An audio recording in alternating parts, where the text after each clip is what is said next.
En Afrique australe, la Namibie renferme de vastes espaces désertiques et arides. Dans ces paysages grandioses, les roches se sont lentement mais inexorablement usées, érodées. Partout, elles ont rendu l'âme et ont abdiqué face au temps. Désagrégées par le vent, rongées par le sel marin et brisées par des températures extrêmes. Passant de fournaise en plein midi à glaciale au cœur de la nuit. Sur plusieurs millions d'années, les paysages se sont transformés, grain après grain, pour former aujourd'hui les étendues sableuses de Namibie. Opiniâtre, la vie trouve toujours un chemin. Et contre toute attente, ces conditions extrêmes n'ont pas empêché le vivant de s'y installer et d'y prospérer.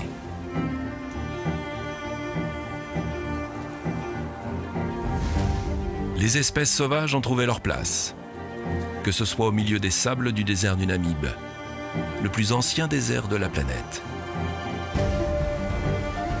Sur le littoral atlantique, le long de la très redoutée côte des Squelettes. Dans l'immensité des sables rouges du Kalahari. Ou dans l'une des plus énigmatiques forêts du désert.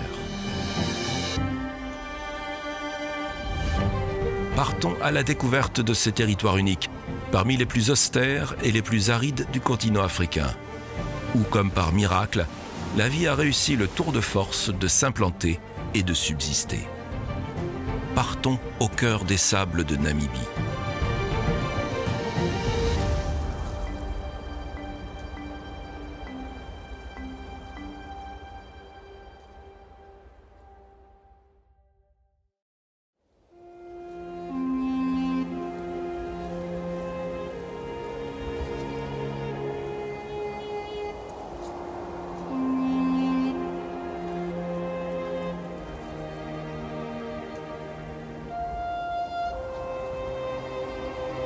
Le désert du Namib.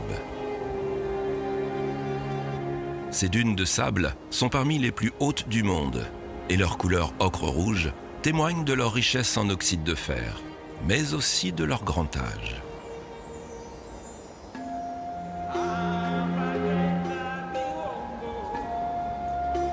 Adossé le long de la côte atlantique, le désert du Namib s'étire sur près de 2000 km, depuis l'Angola au nord jusqu'à l'Afrique du Sud.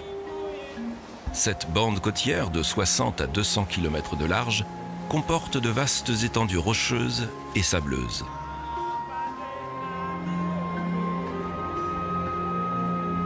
Comparativement au jeune désert du Sahara, âgé de 7 millions d'années, celui du Namib est apparu, lui, il y a 60 millions d'années. Cela en fait le plus vieux désert de la planète. Ces dunes se seraient formées il y a 5 millions d'années, à l'époque où le courant de Benguela s'est positionné là où nous le connaissons aujourd'hui. Empêchant l'air océanique de se condenser en pluie, ce puissant courant marin a contribué à assécher toute cette région de l'Afrique australe et l'a rendue au fil du temps de plus en plus aride. Ce courant froid en provenance de l'Antarctique entre en contact avec les eaux chaudes tropicales, favorisant la création d'un brouillard le long des côtes. Poussées par les vents du large, ces brumes pénètrent alors une soixantaine de jours par an, sur une centaine de kilomètres à l'intérieur des terres, créant les conditions d'un climat humide mais non pluvieux.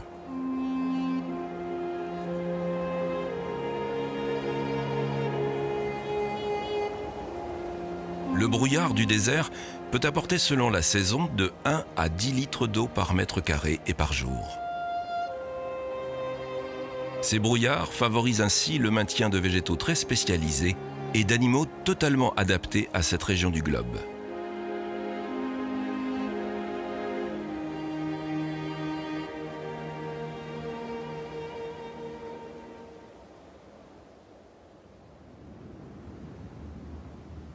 Dans le langage Nara, une tribu originaire de ce désert, Namib désigne l'endroit où il n'y a rien.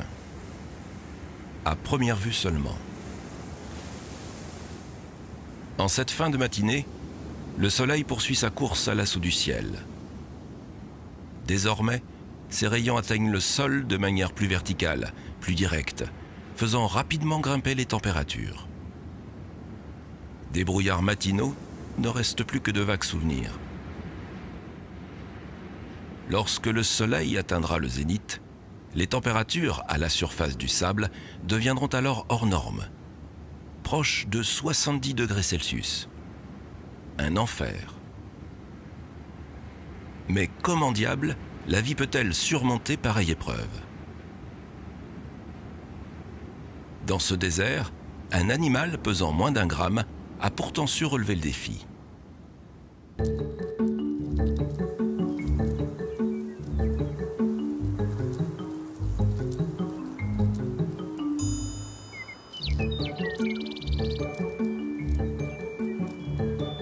Ces petits bolides, remontés comme des jouets mécaniques, sont des ténébrions phalangés, des coléoptères endémiques des déserts du Namib et du Kalahari. Connus localement sous le nom de toktokis, ces petits insectes ont une carapace au design travaillé. Elle leur permet de capter les fines gouttes d'eau déposées par les brumes matinales, puis astucieusement d'en canaliser l'écoulement vers la bouche.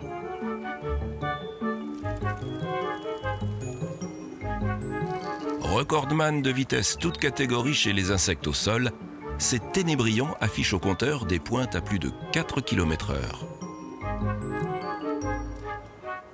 Cette course folle favorise bien évidemment une ventilation naturelle pour l'insecte, mais surtout elle minimise la durée d'appui de chaque patte sur le sol brûlant. Son extrême vélocité lui permet donc de fuir tout autant prédateurs et chaleur. Parmi ces ténébrions du Namib, quelques espèces ont emprunté une voie évolutive singulière.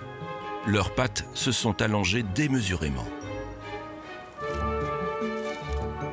Avec un corps ramassé, ainsi porté sur des échasses, il ne suffit que de quelques millimètres de hauteur pour que la température ressentie sur le sable redevienne supportable. Simple et efficace.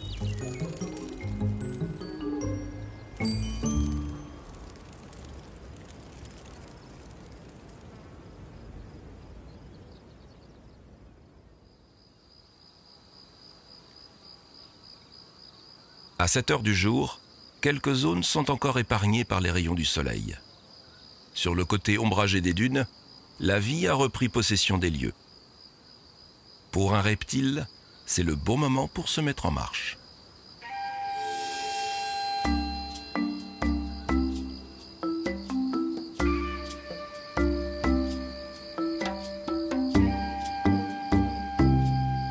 Avec son allure étrange, ce caméléon de Namaqua vient de quitter le buisson sous lequel il s'était réfugié pour la nuit. Ce reptile est un cousin des caméléons arboricoles peuplant les forêts humides et luxuriantes des tropiques africains, à plusieurs milliers de kilomètres de là.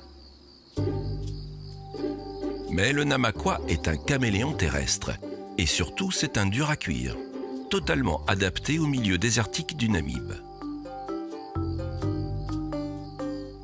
Ses yeux, mobiles à l'extrême, sont comme des périscopes qu'il mobilise à volonté et indépendamment l'un de l'autre, sur 180 degrés, le renseignant sur son environnement dans toutes les directions.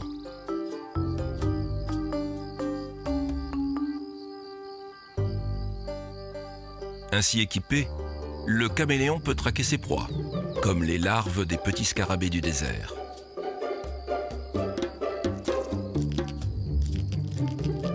Avec sa langue d'une longueur égalant la taille de son corps, ce caméléon de Namaqua possède une arme gluante, mais redoutable.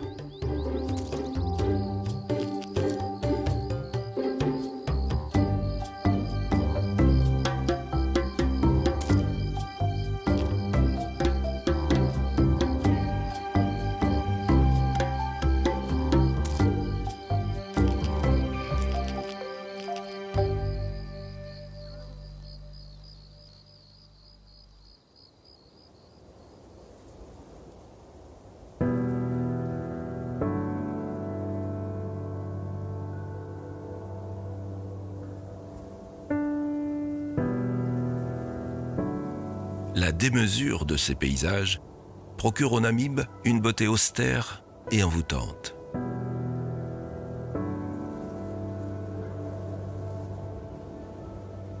Aussi, ce désert surprend. Il renferme l'une des plus grandes énigmes actuelles de la biologie. Sur des dizaines de kilomètres carrés, le désert du Namib est ponctué par endroits de cercles étranges.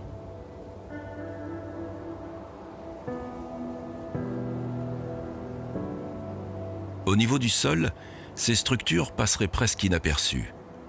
Et c'est en prenant de la hauteur qu'elles se révèlent et dessinent l'un des paysages les plus mystérieux de Namibie.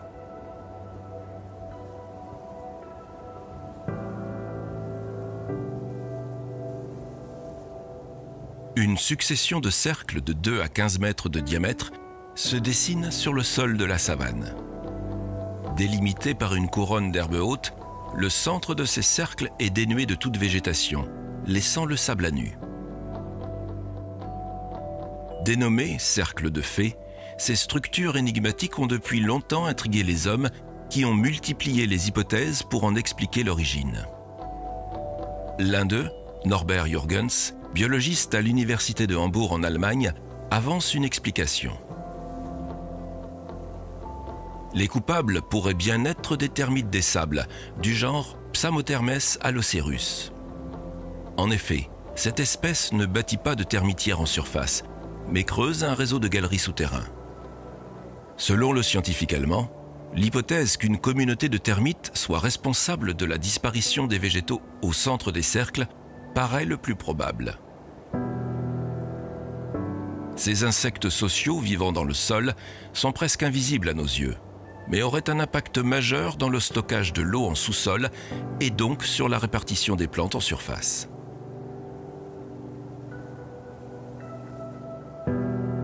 Pour les Himba, peuple bantou du nord de la Namibie, ces marques ne sont rien d'autre que les traces de pas que les dieux ont laissées sur la terre.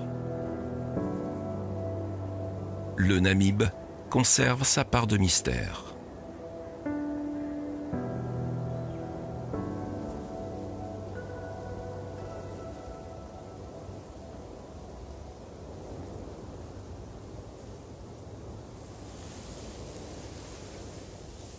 Désormais, la chaleur est accablante.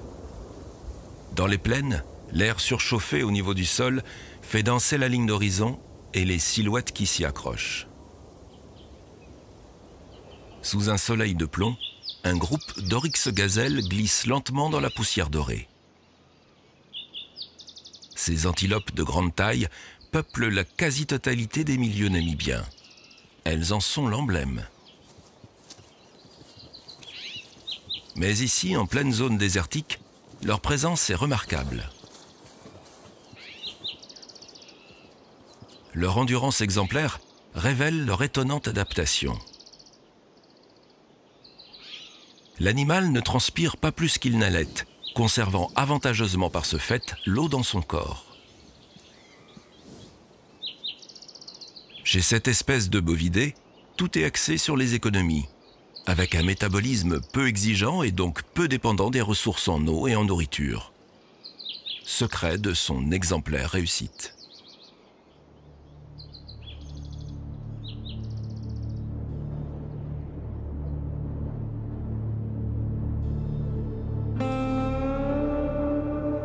Au cœur de ce qui s'apparente de plus en plus à une fournaise, un végétal hors du commun a su se jouer de la rudesse du climat.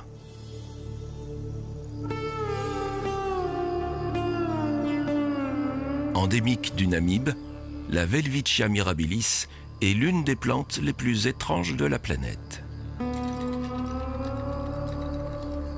C'est une relique provenant du fond des âges, de l'époque du Jurassique vers moins 145 millions d'années, en quelque sorte un fossile vivant. Elle ne fut découverte que tardivement, en 1860, par le docteur Welwitsch, un botaniste autrichien. Cette plante tout à fait insolite peut atteindre pour les spécimens les plus massifs entre 1500 et 2000 ans.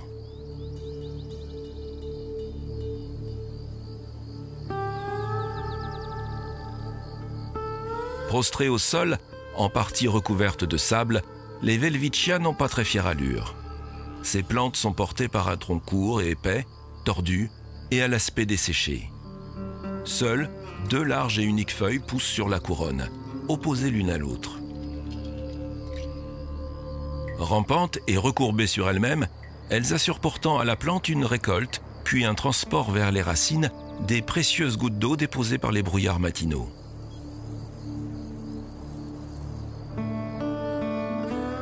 Poussant de manière continuelle, ces feuilles peuvent atteindre 2 mètres de long en une vingtaine d'années, au terme desquelles elles se dessèchent à leur extrémité avant de disparaître en lambeaux balayés par les vents. Le plus souvent délaissées par les herbivores, seules quelques espèces d'insectes hétéroptères s'y intéressent et viennent se nourrir des inflorescences femelles, comme cette punaise du désert.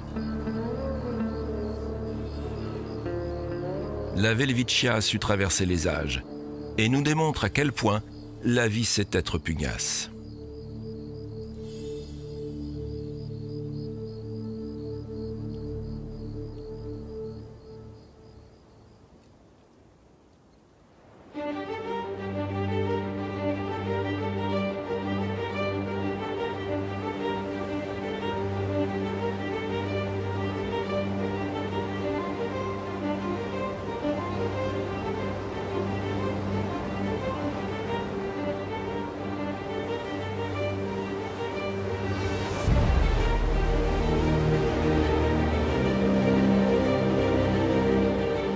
En prenant de la hauteur, la côte de la Namibie bordée par l'Atlantique apparaît nue, désolée et incroyablement rectiligne.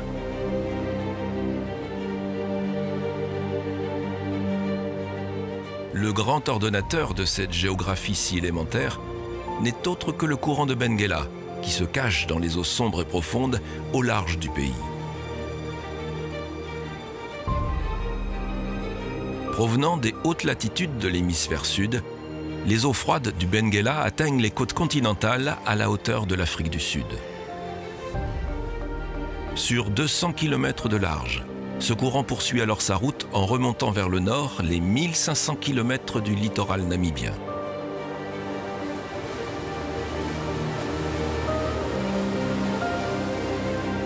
Tel un fleuve tumultueux, il efface alors de son trait de côte toutes les pointes et les caps qui auraient l'insolente prétention de vouloir s'y implanter.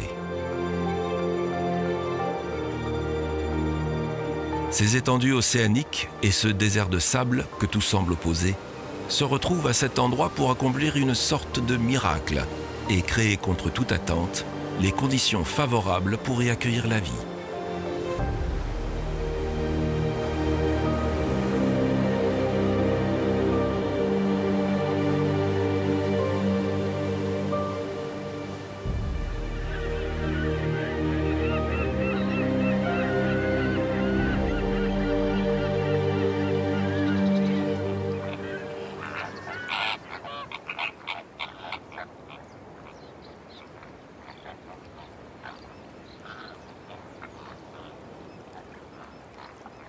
À l'abri du tumulte de l'Atlantique Sud, les lagunes côtières hébergent des colonies d'oiseaux sur échasse. D'un naturel grégaire, le flamand nain est la plus petite des 6 espèces de flamands roses, mais c'est aussi la plus abondante au monde. Cette lagune côtière est un site d'alimentation idéal pour cet échassier aux couleurs vives. La présence de ce flamand de petite taille n'est pas due au hasard. Ces oiseaux gracieux se nourrissent d'algues planctoniques, telles que les spirulines et les diatomées, mais aussi de petits crustacés qui se développent abondamment dans ces salines côtières. Pour s'alimenter, ces espèces au perché se déplacent en eau peu profonde, tête baissée et le bec partiellement submergé pour ratisser la vase. La technique consiste alors à aspirer puis à filtrer l'eau de tout ce qu'elle contient de crevettes et de plancton. La forme étonnante de leur bec renversé, couplée à une langue puissante, leur permet de filtrer efficacement une centaine de litres par jour.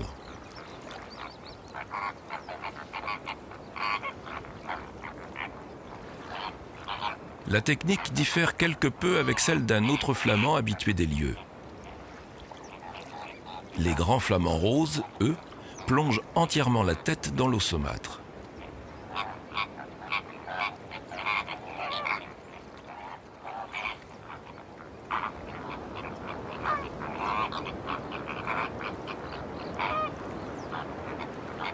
D'ici quelques semaines, la saison de reproduction débutera. Les flamands s'envoleront alors vers leur site de nidification dans le centre de la Namibie, en Afrique du Sud, et jusque dans la région des Grands Lacs de l'Est africain.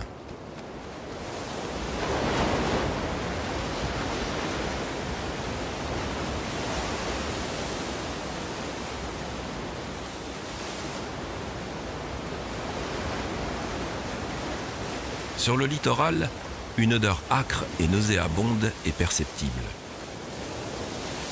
Ces relents qui remplissent l'atmosphère moite et brumeuse proviennent du rivage, là où justement des cris se font entendre.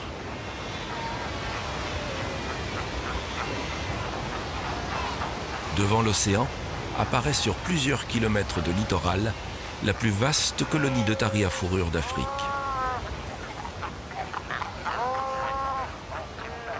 Spectacle fascinant que forme cette concentration de plus de 100 000 animaux qui ont clairement pris possession des lieux.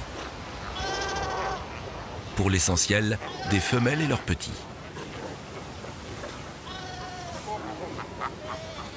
Spectacle fascinant, certes, mais véritablement malodorant. Il n'y a guère que les otaries qui ne s'en plaignent pas. Apparentés au groupe des pinnipèdes, comme les phoques, les otaries s'en différencient par leurs petites oreilles apparentes et leur démarche caractéristique.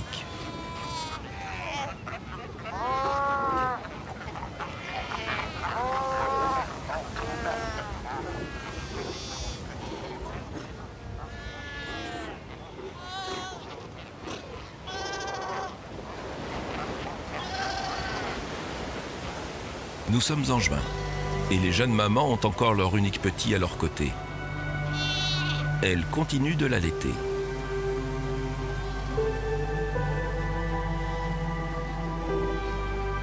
Pour ces bébés otaries, les premiers mois ont été les plus périlleux. Et ceux qui ont survécu dépendent encore de leur mère pour quelques semaines.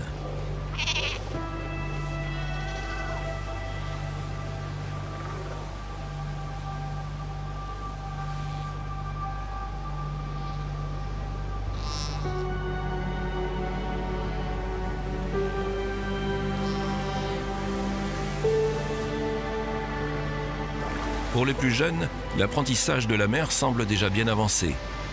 Les sorties s'enchaînent, alternant moments de pêche et jeux dans les vagues.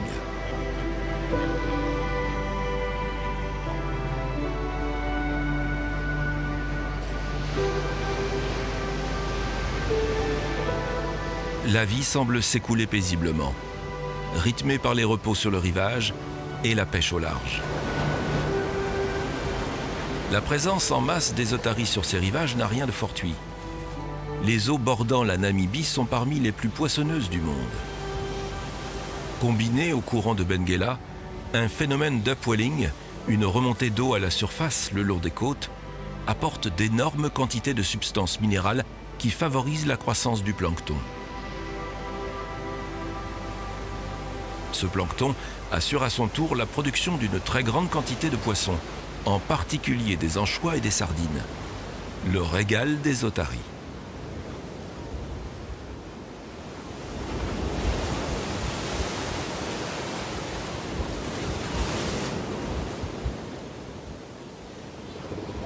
Sur Terre, le nombre et la concentration des animaux apportent la sécurité à la colonie.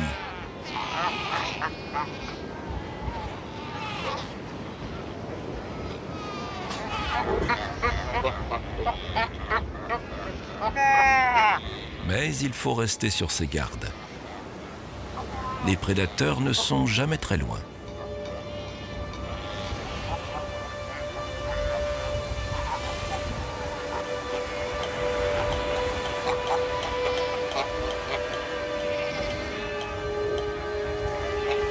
La présence sur cette zone désertique d'une telle profusion de proies est une véritable aubaine.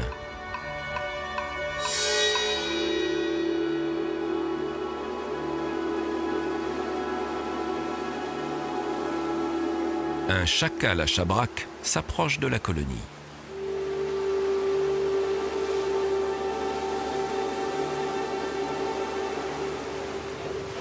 Les plus jeunes semblent ne pas avoir idée du danger que représente l'animal. Ils ne s'en méfient guère. Pourtant, ce petit canidé est responsable, lui et sa bande, d'un tiers des pertes chez les bébés otaries.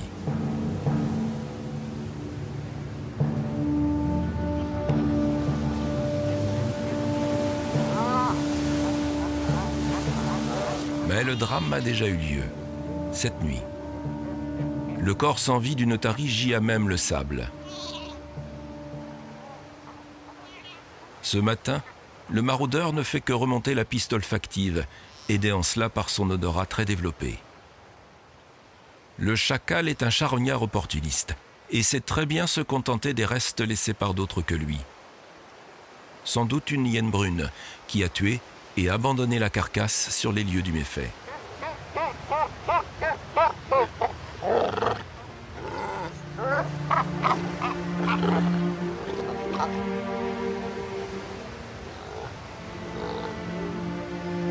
Le bienheureux chacal repart le ventre plein.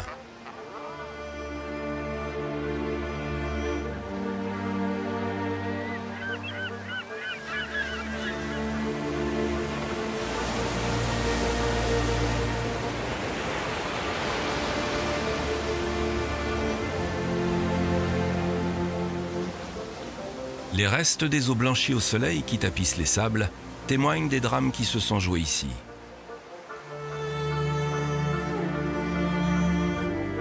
Acte de subsistance pour les uns, destin funèbre pour les autres, cette côte des squelettes est un théâtre à ciel ouvert, où la vie livre un combat infernal dans l'un des lieux les plus inhospitaliers de la planète.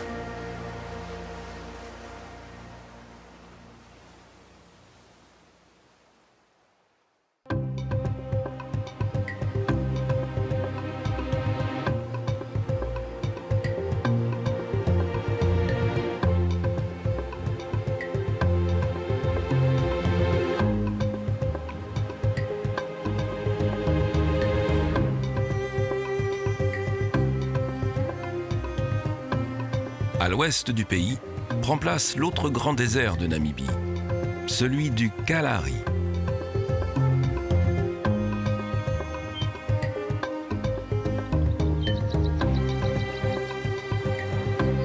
Son nom en langue tswana signifie la grande soif. C'est une vaste région de dunes basses que recouvre un tapis de végétation arbustive et clairsemée.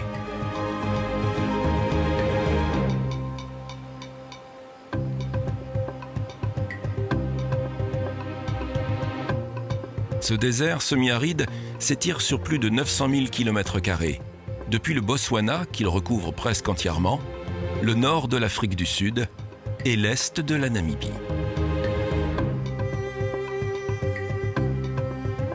Le Kalahari occidental est marqué par de longues chaînes de dunes étroites, tout orientées vers le nord-ouest. Ces dunes, hautes de 15 à 30 mètres, ondulent parallèlement sur des dizaines de kilomètres et sont séparées les unes des autres par de vastes dépressions recouvertes de savane. Cette mer végétale, dont l'éclat argenté est principalement constitué d'herbes du bushman, regroupe des graminées de la famille des Stipagrostis, typiques du Namib et du Kalahari. Ces plantes forment d'excellents et abondants pâturages pour les herbivores, comme les springboks.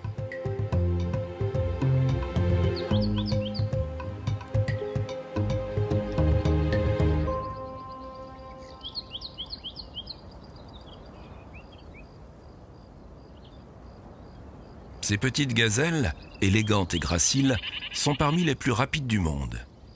Ce sont des bovidés placides qui vivent en troupeau et profitent à plein des ressources alimentaires qu'offre le Kalahari. Broutant les herbes, les feuilles et les bourgeons, elles n'ont pas de grand besoin en eau et se désaltèrent grâce aux racines et aux tubercules des plantes qu'elles dessablent lors des périodes de sécheresse.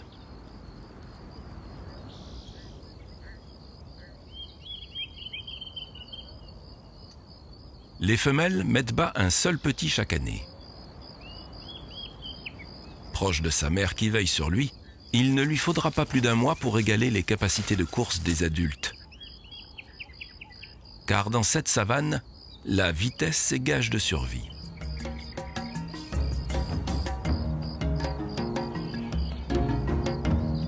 Les hautes herbes forment un couvert protecteur idéal pour celles et ceux qui souhaitent se faire discrets. Ce qui est le cas pour le prédateur terrestre le plus rapide au monde et le chasseur attitré des Springboks.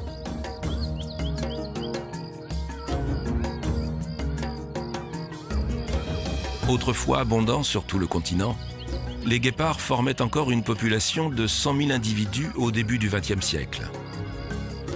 Les derniers recensements effectués en 2016 n'en totalisent plus que 7 000 à l'état sauvage. Une véritable tragédie passée sous silence. Les guépards de Namibie forment, et de loin, le groupe le plus nombreux, car le pays héberge à lui seul plus de la moitié de la population mondiale.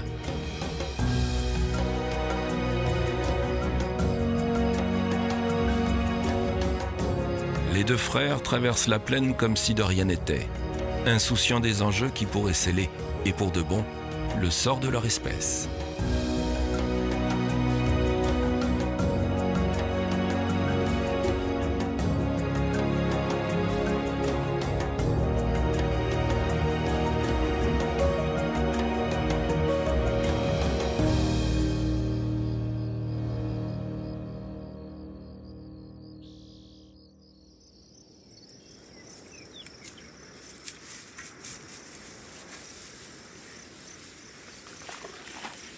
Le désert du Kalahari est la plus grande étendue de sable au monde. Et en dépit de la rareté de l'eau, la vie y est étonnamment abondante. Si l'eau demeure invisible en surface, les végétaux témoignent pourtant de sa présence en profondeur. Elle n'est en réalité jamais très loin. Le melon sauvage, appelé tsama, est une espèce du désert de la famille des cucurbitacées. Il est l'ancêtre de la pastèque. Constitué de 92% d'eau, ce melon est une inestimable ressource autant pour les hommes qui peuplent le Kalahari que pour les espèces sauvages qui peuvent s'en abreuver durant la saison sèche. Outre les plantes basses et les graminées poussant sur les dunes, les arbustes comme les acacias épineux du genre Erioloba font aussi l'objet de convoitises.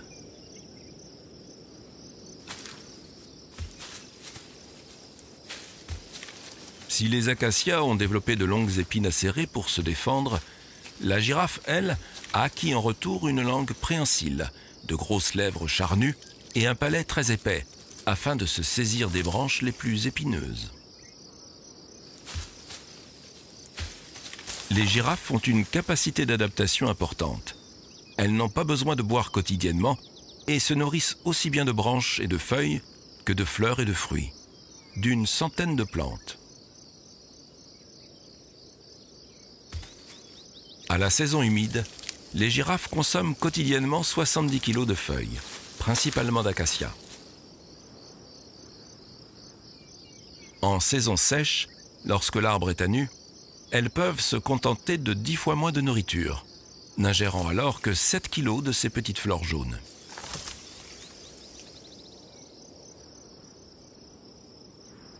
Ce girafon commence déjà à brouter les arbustes à sa portée, même si sa mère continue à l'allaiter. Si à l'âge adulte, la girafe ne craint guère que les attaques des lions, 3/4 des jeunes, eux, ne survivent pas au-delà de leur première année. Le petit est donc un bien précieux sur lequel veille attentivement sa mère. Animal de la démesure, la girafe cherche à se rassembler en petits groupes, mais il n'y a guère de règles. Un individu pourra vivre de manière solitaire durant de longues périodes.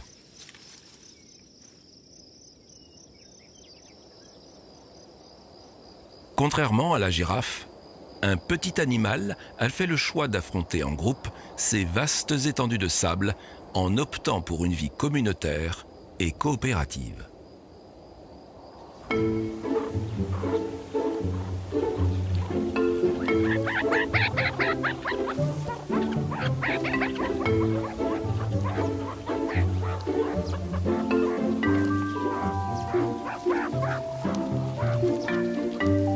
Localement très présents dans le désert du Kalahari, les suricates sont de petits carnivores de la famille des mangoustes.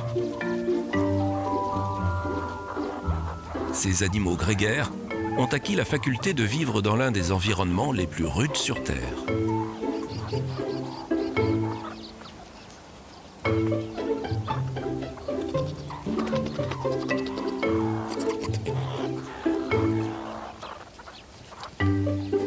Animal sociable par excellence, le suricate vit en clan très soudé, mené par une femelle dominante, qui a seule le privilège de se reproduire 3 à 4 fois par an avec le mâle alpha.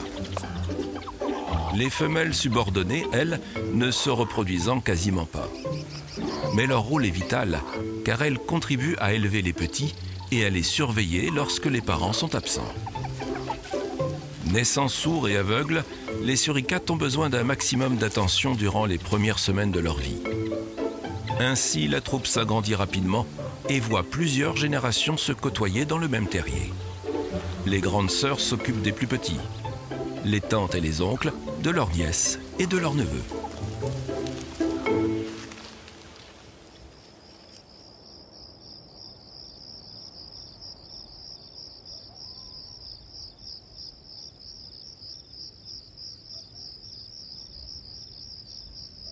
Les nuits sont souvent glaciales dans le désert. À l'abri au fond du terrier, la bande de suricates a passé la nuit bien au chaud.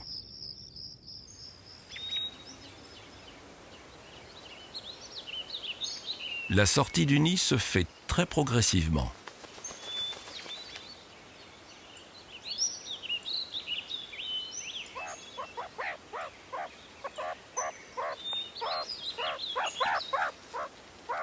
D'abord, les adultes inspectent les lieux, et si le terrain est dégagé, alors tout le monde sort.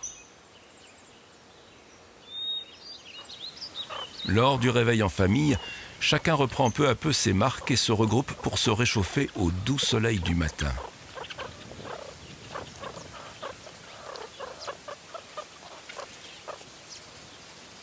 D'un naturel curieux, les petits réalisent leur apprentissage en observant et en mimant le comportement des adultes. L'ensemble du groupe prend très au sérieux cette responsabilité d'éducation et de protection et s'occupe à merveille des plus jeunes.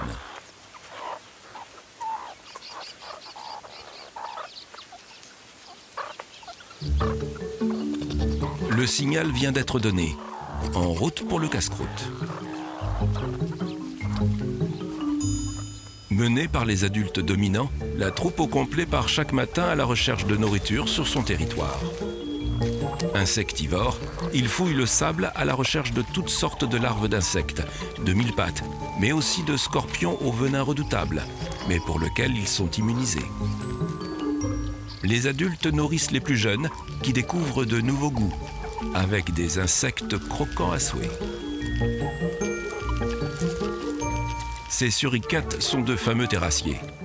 Ils peuvent déplacer leur propre poids en sable en moins de 30 secondes et s'enfoncer à plusieurs mètres de profondeur. Mais creuser de la sorte 8 heures par jour les fesses en l'air pose un sérieux problème de sécurité. Car trop occupés à fouiller le sol, on risque de ne pas voir venir le danger. Les suricates ont donc mis au point une technique très efficace.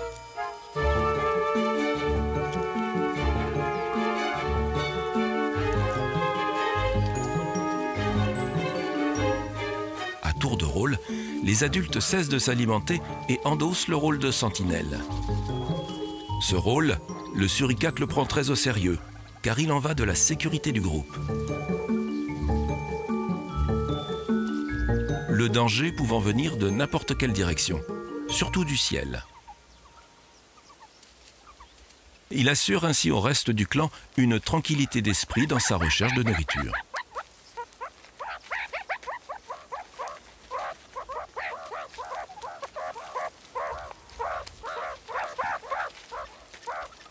Tenir son poste en plein soleil réclame une bonne dose d'abnégation.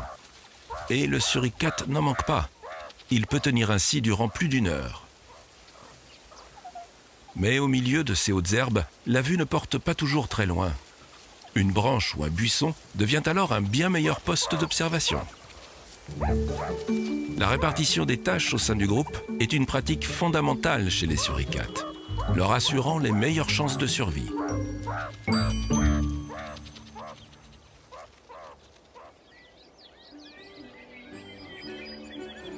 Le désert du Kalahari est un véritable Éden sauvage pour les suricates. Ces sables rouges leur assurent abri et subsistance. Cependant, le changement climatique en cours fait peser une sérieuse menace aux espèces qui peuplent cette région du monde. L'élévation des températures et la diminution des précipitations annuelles vont directement impacter la quantité des ressources disponibles. Lorsque celles-ci baisseront fortement, les chances de survie des petits suricates diminueront alors d'autant.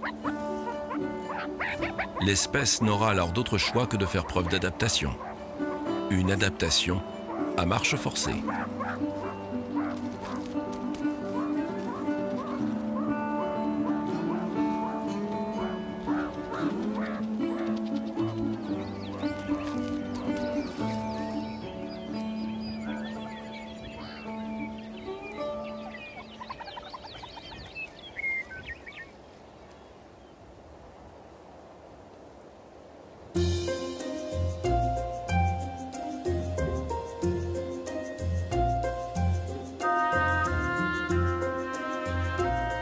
À l'extrême lisière sud du bassin du Kalahari s'étend un vaste désert de pierre, depuis la Namibie jusqu'en Afrique du Sud.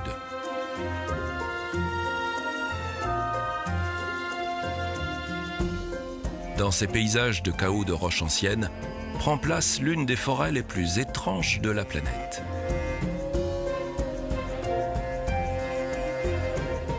Avec une silhouette haute de 8 mètres, cette plante qui ressemble à un arbre n'en est pas vraiment un. Il s'agit d'un aloès arborescent, une plante géante de la famille des Aloeaceae, connue localement sous le nom vernaculaire de Cocarboom en afrikaans ou d'arbre au carquois. Le peuple San du Kalahari savait en effet tirer parti de ces branches robustes et flexibles en les évidant pour confectionner les étuis de leurs flèches.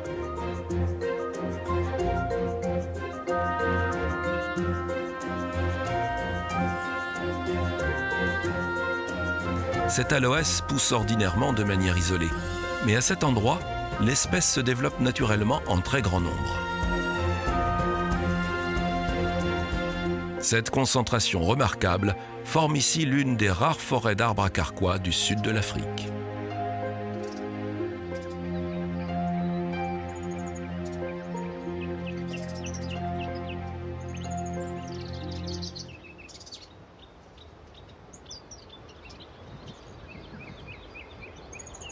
Hermaphrodite, la plante fleurit pour la première fois vers l'âge de 20 ans.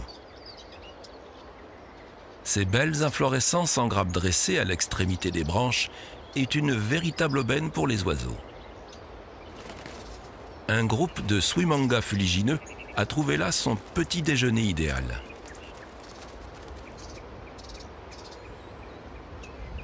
Aussi connu sous le nom de sucrier namaquois, ce passereau endémique de l'Afrique australe a un régime nectarivore.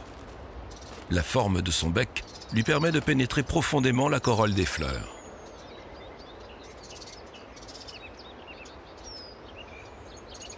Enivrés par son nectar riche en sucre, les Swimanga pollinisent activement l'arbre à carquois.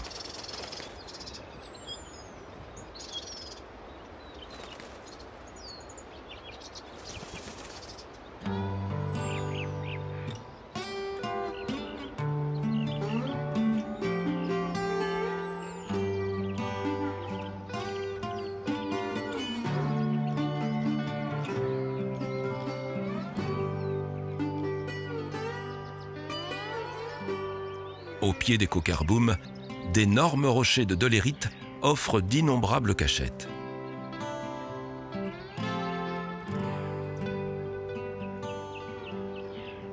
Il faut faire preuve de beaucoup d'attention pour distinguer les silhouettes de petits animaux trapus vivant en colonie.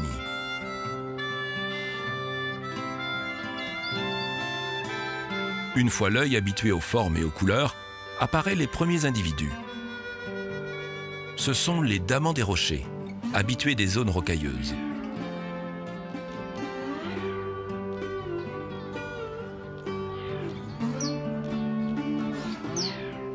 Ces animaux à l'allure de grosses marmottes sont en fait des mammifères primitifs de la famille des ongulés, étroitement apparentés au groupe des éléphants.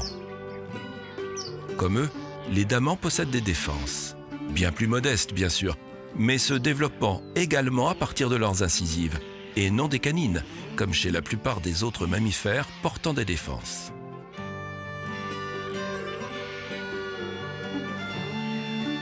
Chaque matin, le rituel est le même, regagner les quelques degrés perdus durant la nuit. Car le métabolisme des damans, comme celui des lézards ou des tortues, ne leur permet pas de réguler correctement leur température corporelle, celle-ci variant avec l'air ambiant. Les premières heures du jour sont donc consacrées au bain de soleil.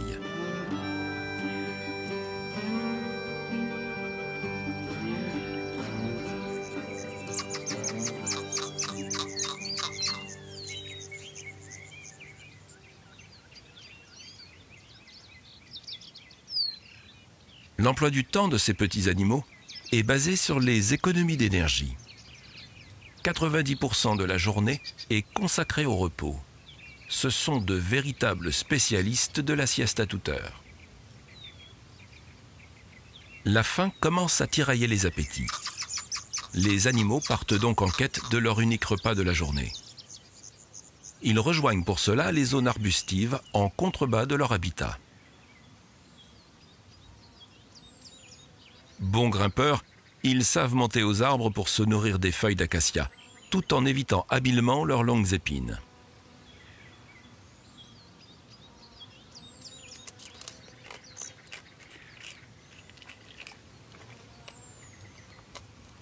Plantigrades, ils sont munis de petits coussinets plantaires antidérapants, faisant office de ventouses, leur permettant de s'agripper à toutes les surfaces.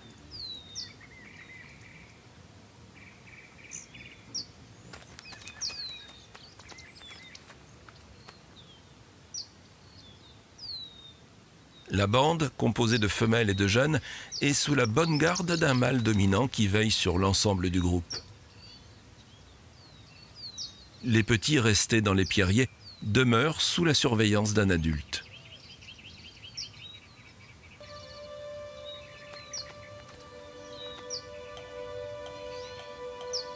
Cette vie en société apporte bien des avantages, notamment pour parer les attaques des prédateurs, comme celle de l'aigle de Véro, spécialisé dans la chasse des damans.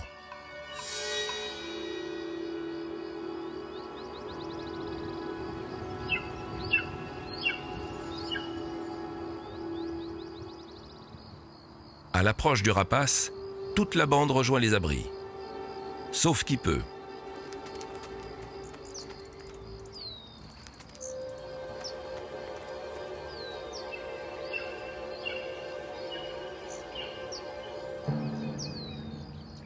Raté.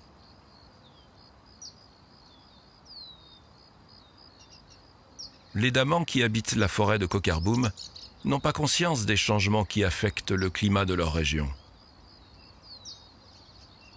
Depuis plusieurs années, ces plantes dépérissent prématurément et de manière anormale au sein du désert namibien.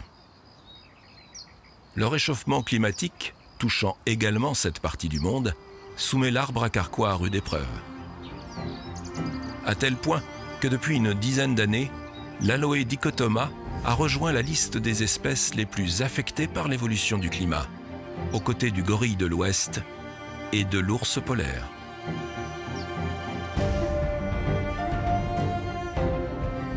Au cœur de l'Afrique australe, la Namibie abrite des milieux parmi les plus austères de la planète. Et contre toute attente, ces conditions à la limite du supportable n'ont pas fait obstacle aux espèces sauvages. Bien au contraire. Leur histoire inscrite dans les sables de Namibie nous révèle à quel point elles s'y sont admirablement adaptées.